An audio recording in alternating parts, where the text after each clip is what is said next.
Hey Sagittarians, how y'all doing? Welcome. We're going to be taking a look at your mid-monthly reading here. So in your meditation, I immediately saw a scarab beetle, and I saw the scarab beetle being kind of larger than life, and then it got inserted into like a scarab beetle is like it represents the Ace of Pentacles mostly. It's like a hybrid, but it's Ace of Pentacles and the Lisa Robertson Animal Totem deck, which is how it appeared to me. So the scarab beetle was inserted into what felt like a lock, and then it was turned into this like ornate gold, and it was turned like it was unlocking a safe. And then I saw Isis, like the goddess Isis, come through. It was very Egyptian. And then I saw a black cat, which is associated with cats, come forward and sit down. And I felt like the message from this was there's an aspect of material abundance coming through and financial gains and reputation, but there's also an aspect of pay extra attention to deja vu, signs and symbols, and dreams. Because it feels like they could be a lot more prophetic and important than just like your subconscious kind of working through the day. Interesting. Let's see what the animal energy is. Interesting place to start from. Let's do it. Oh, one of my absolute favorites. So this is really, really good. So this is the deer, obviously. So the deer equates to the Empress in the Tarot, which is so perfect with Isis because she is a great mother energy. And then we have the deer, the Empress, which is the great mother of the Tarot. So I love how this is lining up already. You know, the deer is very much about compassion. It's about divine feminine and divine masculine energy. It's very much about showing compassion for ourselves and for others, right? The tagline for this for me is always love is patient, love is kind. This is also about, because it does relate to the Empress, it's about gestating something, believing in something before you see it, right? It's being in a period of happy expectation. It's really interesting as well. You know, I feel like with the scarab beetle, there's an aspect of that is speaking to, because that's an aspect of like refurbishment or taking things that are for the recycling and then creating something amazing with it. It's kind of like that design challenge from Project Runway or from Drag Race, where they're like, here's a bunch of garbage, create something couture with it. That's scarab beetle energy. So I'm kind of obsessed that that's coming through. I feel like there's an energy around things that you were working on previously or took steps towards or introductions that were made that are going to be coming back around, but you're going to be seeing signs that indicate this before it actually comes into fruition. But it feels really important. Now, interestingly enough, we're headed into the spring equinox on March 20th here in the Northern Hemisphere. And the Tarot energy for that day is the Empress. The Empress coming up, talking about this time period. It's also feeling very auspicious already, Sagittarius. I'm here for it. Very magical when you have Isis coming through. Good Lord. I mean, I can count on one time the number of times that's happened. It's really something. What's going on? I mean, so the Hermit's come up and the reverse. So the Hermit in the upright, it's beautiful Virgo energy. It's about really going on a spiritual pilgrimage of sorts in order to glean wisdom and insights and clarity. Now, this star in the lantern here is the star from the Star Key, the Aquarius card. So there's something really, it feels like very magical and very palpable. But here's the thing. He came up in reverse. So I feel like remember when I said that there were things that were either given energy before or started before or steps taken around something before or something that precedes this time period, like the Empress that is, in the pregnancy stage, the seed was planted, the gestation's happening, and then it's going to be birthed here. It's really interesting because I feel like I'm looking at the time like right pre-birth, which is really interesting. Then we have the Hermit upside down, and I feel like this is saying like it's a time where we're coming out of this place of having a lot of that introspection, a lot of those like questions and a lot of what I should do, moving into a place of whatever I can't figure out on my own, I'm going to release, which is great, and just let it be what it'll be, right? Interestingly enough. What else is going on with Sagittarius? Oh, 3 of Wands, like from the winter into the spring. It's so good. Empress is the number 3 key in the Tarot, and we have the number 3 here, the 3 of Wands. And this is why I'm so obsessed with this. So Three of Wands, let's talk about the Two of Wands first.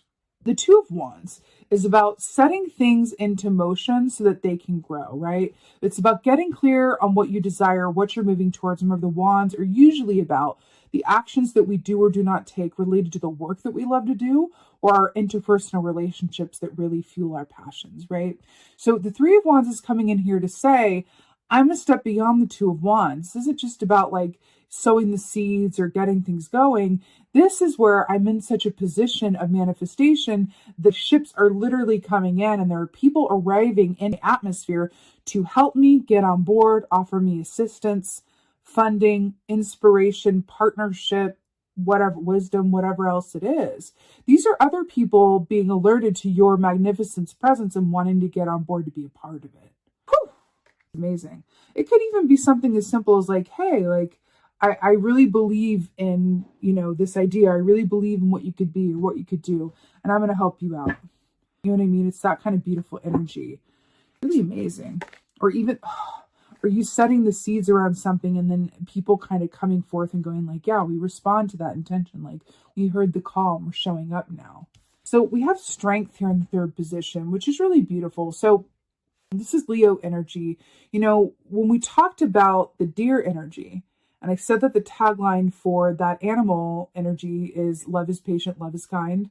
Very similar to strength energy because this is about love conquering hate and also making love-based choices over fear-based choices, similar to the Lover's Key, right? So with this strength key here and like this lion and like this like beautiful calm energy, I feel like there's this sense of coming home to a place where we realize that the only thing that matters and that is constant is what we are here to give to the world and how we feel about what we're doing, right? It really feels like you're coming through or coming on the other side of a real time of adversity or some trials or challenges. And it feels like you're kind of coming into this place where it's like you're going to be seeing some real signs and symbols that things are about to turn around and look up. And it's really beautiful. Speaking of which, the Hierophant, to clarify the Hermit in reverse, the Hierophant is everything being exactly as it's meant to be. It's Taurus energy, right? Which is really beautiful.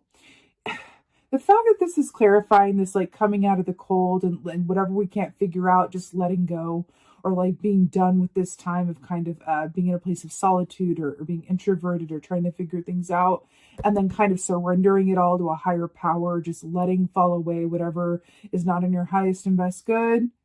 That is what's going to clear the path for this Three of Wands. I feel like it's a release of control or attachment to how or when things come.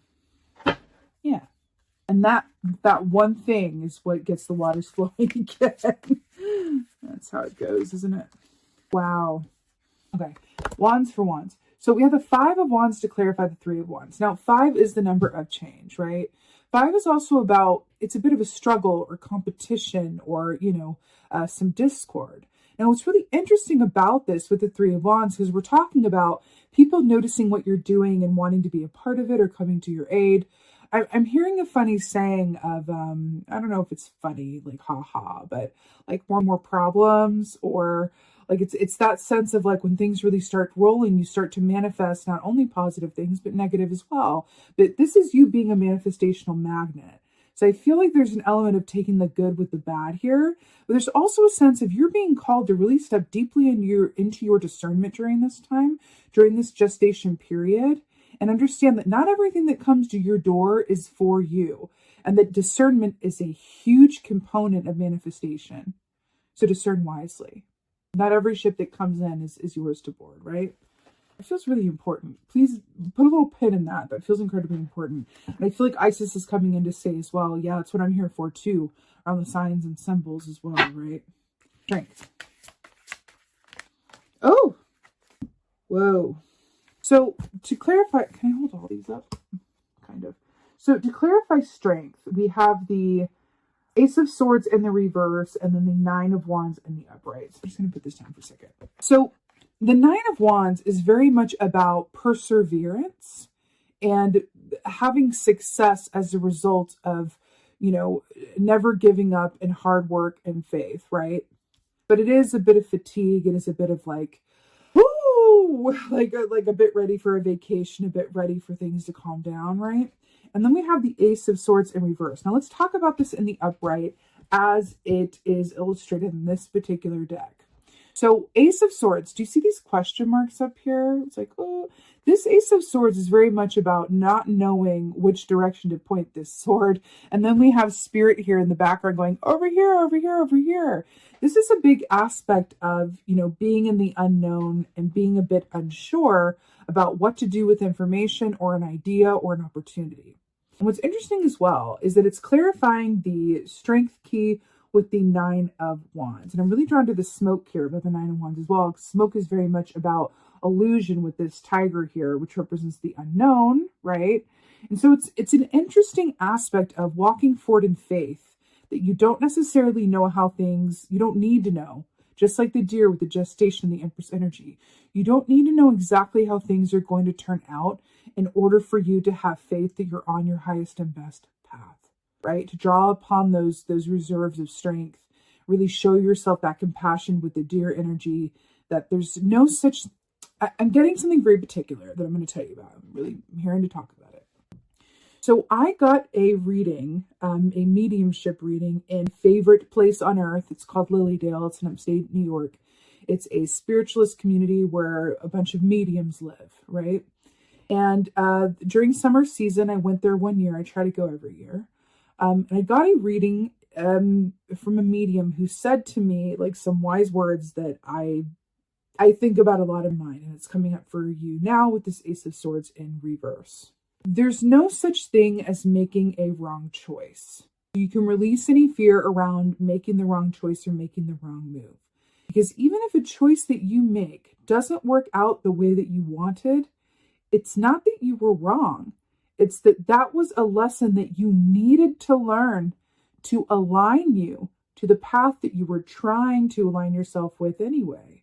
So sometimes we have to take what feels like a misstep, but instead of it actually being a misstep, it's actually a corrective step that aligns us with our path that we truly, like from a higher perspective, want to be on. So I feel like there's this medicine and this advice around releasing any fear of making a wrong choice or doing something wrong, taking on more than you can handle, or messing up somehow. It's interesting with the scarab beetle as well, which is about, taking things that are, kind of recyclables and making something better from it. I feel like there's an aspect from the past here. It feels like past pain or past disappointment, where it feels like a lack of trust in your own decision-making ability, or a lack of trust that you have the power and ability to, make decisions that are in your highest and best good, and that will work out for you. And I'm really hearing that you can release all that and have faith that, again, if you're holding on to anything from the past, any decisions that you kind of regret or look back on and go, God, why didn't I see that person for what they really were? Why did I stay in that so long? Why did I stay in that job so long? I was so miserable. Or why did I say no to that? Or whatever it is. I'm hearing to just kind of like take that for what it is as lessons learned, but don't let it affect your ability to choose from a place of high discernment now, because you have that ability. And I feel like the key here is through the deer, with extending yourself the same compassion that you would want extended to you. And in doing so, soften and free yourself up enough to move forward and make decisions from a place of divine knowing and inspiration and faith and confidence. Let's go ahead and get an oracle. Ooh, I'm feeling like the vintage. Let's do a vintage. Okay. Oracle, Sagittarius. Oh no. Intuition. Does that not look like Isis's symbol right there? I'm so here for this. So first of all, I got to point out the fact that there's this like dove here. A dove is also a symbol for divine love and compassion. So I love that that's coming up again.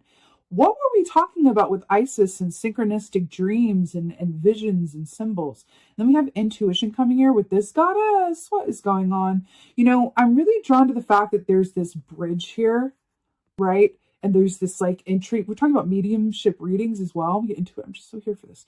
This is about a threshold and a passage from one aspect of your life or reality into another. I feel like you, again, I keep getting it over and over with the Three of Wands and the Empress. You are headed for an upturn cycle that feels like it's not just a long time coming, but it feels like it's something that is rather important in terms of your soul purpose and why you're here. So I just keep getting this very distinct feeling of all you need to do is look around you and stay connected with your intuition. That is all of the surety that you need. The decisions that you're going to have to make before you are of your highest and best good. Because when I feel confident about a decision from gut, that is better, that is worth more than asking 100 people their opinion. And I feel like, our intuition is our greatest ally, our greatest gift, our greatest tool, our greatest weapon in some cases. And I feel like for y'all, there's an aspect of that that says, if you are able to really hook into that and co-create with it and really take it for what it is and really rely on it, maybe even more heavily than you have before or more faithfully than you have before, then the results in your life are going to reflect that faith. Spirit, universe, whatever, Isis is going to reward that faith by having things line up for you bigger and better than you could have imagined or hoped for.